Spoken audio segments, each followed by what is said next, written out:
Hello, नमस्कार दोस्तों। Technical classes channel में आपका हार्दिक स्वागत है। मैं मुकेश यादव आपके लिए एक वीडियो लेकर आ रहा हूँ।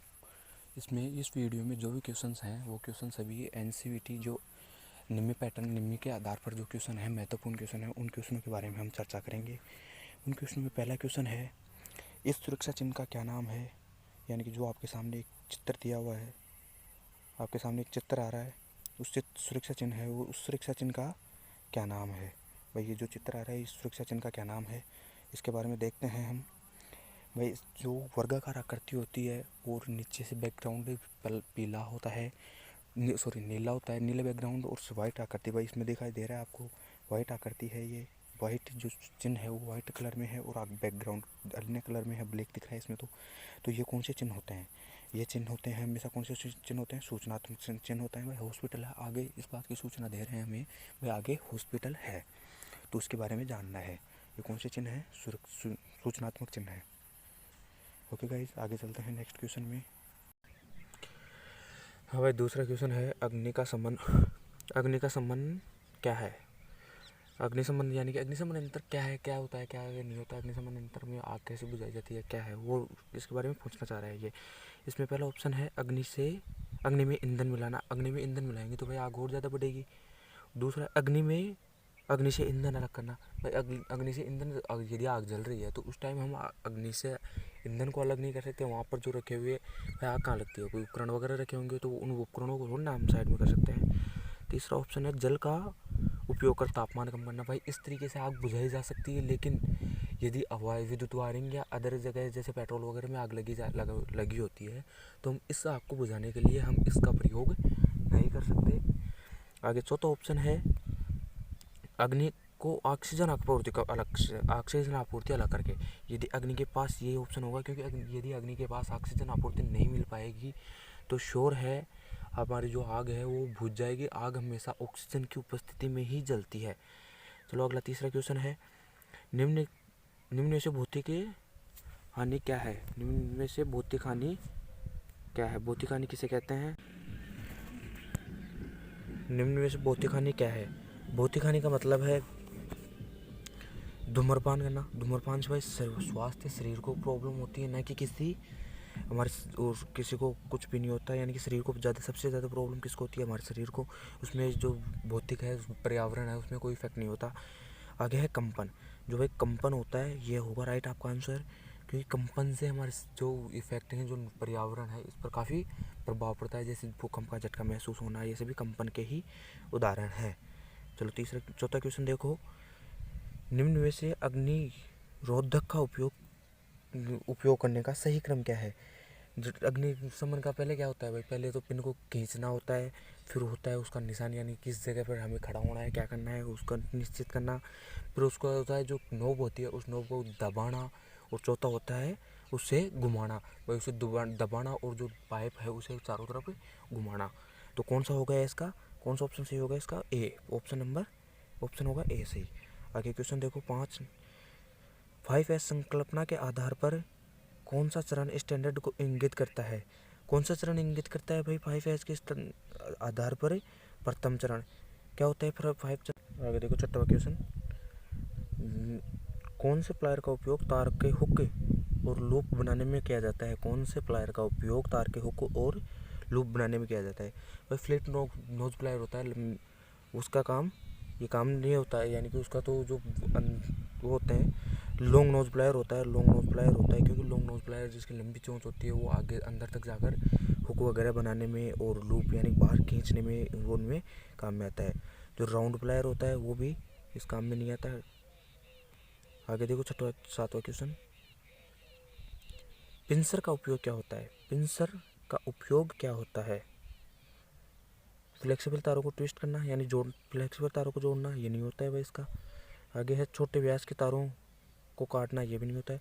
लकड़ी में से कीले निकालना तथा कीले ठोकना। भाई कीले निकालने और कीले ठोकने के लिए होता है वो जो आपके हुकनुमा होता है, उसमें हुक टाइप में होता है, जो जिससे हम इस टाइप से कंडीशन होता है, बीच में से एक हुक कटा हुआ रहता है, तो उससे निकालने के लिए हम करते हैं, पिंसर का उपयोग किया जाता है। आगे सातवां क्वेश्चन देखो, इस सुरक्षा चिन्ह सॉरी इस सड़क सुरक्षा का क्या नाम है? इस सड़क सुरक्षा का नाम क्या है? कौन सा चिन्ह है भाई ये? आवश्यक संकेत है, सचेतात्मक संकेत है, या सूचनात्मक है, निर्देशात्मक है? कौन सा संकेत है? ये होता है भाई आवश्यक संकेत है। कौन सा संकेत है? आवश्यक है, क्योंकि ये आगे दिखाया रहता है भाई, ये आगे ये है, देख लो भाई, सही है, आवश्यक संकेत। 9वां क्वेश्चन देखो, मूल श्रेणी में सचेतात्मक चिन्ह का भाग पश्य भाग होता है, यानी कि पीछे वाला भाग होता है, उसका रंग क्या होता है? पीछे वाले भाग का रंग क्या होता है भाई? ब्लू किसमें होता है? इसमें पीला होता है। कौन सा रंग होता है इसमें? पीला होता है। अगला क्वेश्चन देखो, 10वां क्वेश्चन, विद्युत उपकरण में लगी आग को कौन सा अग्निशमन यंत्र का प्रयोग किया जाता है, या किस अग्निशमन यंत्र के प्रयोग के द्वारा आग को बुझाया जाता है? किसके द्वारा बुझाया जाता है भाई? हेलान प्रकार का जो यंत्र होता है उसके द्वारा बुझाया जाता है। अगला क्वेश्चन देखो, 11वां, आगे 11वां क्वेश्चन देखो, 11वां क्वेश्चन देखो, अपशिष्ट निपटान विधि कौन सी है? जो अपशिष्ट को निपटाने यानी अवशिष्ट जो पदार्थ होते हैं उनको खत्म करने के लिए कौन सी विधि सबसे बेस्ट होती है, जो गर्मी भी पैदा करती है? अगला बोल रहा है सब अपशिष्ट जो भी कचरा होता है, कचरे को निपटाना भी है, खत्म करना है, और उससे गर्मी पैदा होती है। भाई यदि पुनर्चक्रण करेंगे तो पुनर्चक्रण से गर्मी पैदा नहीं होती, खाद डालने से खाद वगैरह डालेंगे तो खत्म तो हो जाएगा, लेकिन खत्म होने के साथ में गर्मी पैदा नहीं होगी। भस्मीकरण, भाई यदि उसको भस्म कर देंगे, जला देंगे, तो जलाने से क्या होगा? उसमें से आग भी उत्पन्न होगी। यदि उसको जलाएंगे तो जलाने से आग उत्पन्न होगी और वो कचरा भी खत्म हो जाएगा। तो कौन सा हुआ इसमें? भस्मीकरण, यानी भस्म करना, खत्म, जलाना। 12वां क्वेश्चन देखो, धुएं से सुरक्षा के लिए किस व्यक्तिगत सुरक्षा उपकरण का उपयोग किया जाता है? धुएं से सुरक्षा के लिए भाई, धुएं से सुरक्षा के लिए किसका करेंगे? कान पर लगाएंगे, कान पहला होता है एप्रन, इसमें होता है भाई सबसे बेस्ट होगा कौन सा? इसमें नाक का होगा, क्योंकि यदि हम सांस लेते हैं हमारे शरीर में धुआं किसके माध्यम से जाएगी? सबसे ज़्यादा होती है नाक के माध्यम से। यदि नाक के माध्यम से हमारे शरीर में धुआं जाएगी तो क्या होगा? हमारा शरीर, हमें ऑक्सीजन की पूर्णतः सप्लाई नहीं मिल पाएगी, तो हमें क्या किसकी आवश्यकता पड़ेगी? हमें नाक का कवच होता है, नाक के मास्क की आवश्यकता पड़ती है, नाक और मुँह के लिए। दोनों क्या आएगा इसमें? मुँह के लिए भी आ सकता है, क्योंकि हम सांस नाक और मुँह दोनों से लेते हैं, इसलिए नाक और सांस दोनों से आ सकता है। आगे देखते हैं 13वां क्वेश्चन। 13वां क्वेश्चन है, BIS का पूर्ण रूप क्या है? BIS का पूर्ण रूप है bureau of international standard. Bureau of international standard. इसमें कौन सा ऑप्शन आ रहा है?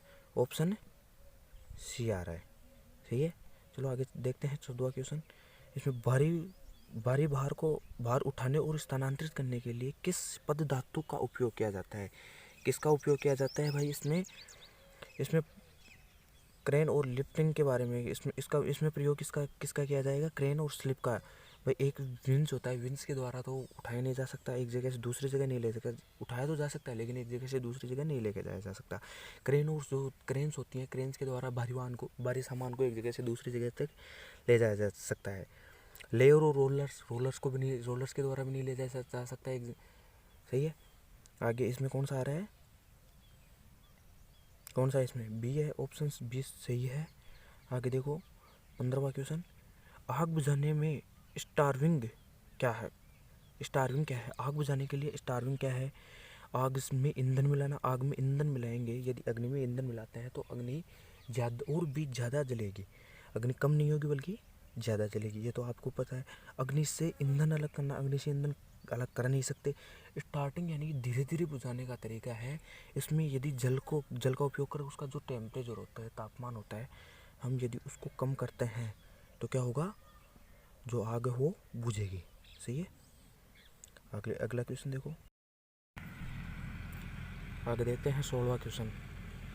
16वां क्वेश्चन थोड़ा सा बैठ नहीं हो नहीं पाया, कोई दिक्कत नहीं। चलो आगे देखते हैं क्वेश्चन नंबर 17। क्या है क्वेश्चन नंबर 17? अपशिष्ट निपटान की कौन सी विधि है जो बहुत सारी ऊर्जा बचाती है? बस सबसे ज़्यादा ऊर्जा बचाने में कौन सी विधि होती है? ज़मीन भरना।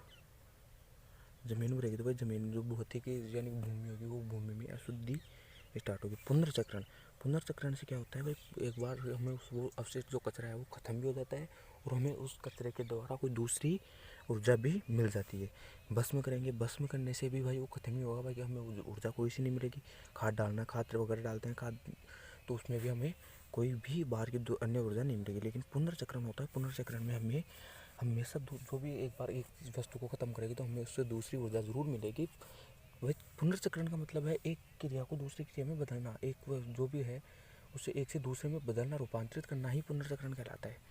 आगे देखो क्वेश्चन नंबर 18, किस प्रकार की कृत्रिम श्वसन विधि का उपयोग उस पीड़ित के लिए किया जाता है जिसके पेट, छाती और पेट में चोट लगी हो। छाती और पेट में चोट के लिए किसका प्रयोग करेंगे भाई, नेल्सन, यानी कि जो नेल्सन विधि का प्रयोग करते हैं, क्योंकि इसमें क्या होता है, जो पेट होता है, जो पीठ है, हमें उस बंदे को पीठ के बल लिटाया जाता है और उसके द्वारा किया जाता है। इसमें होगा भाई, राइट आंसर होगा आपका नेल्सन की भुजा ऊपर दबाव पीछे की तरफ, यानी कि यहाँ पर छाती के पास से इसको छाती के ऊपर से दबाया जाता है और पीठ के बल लिटाया जाता है बंदे को।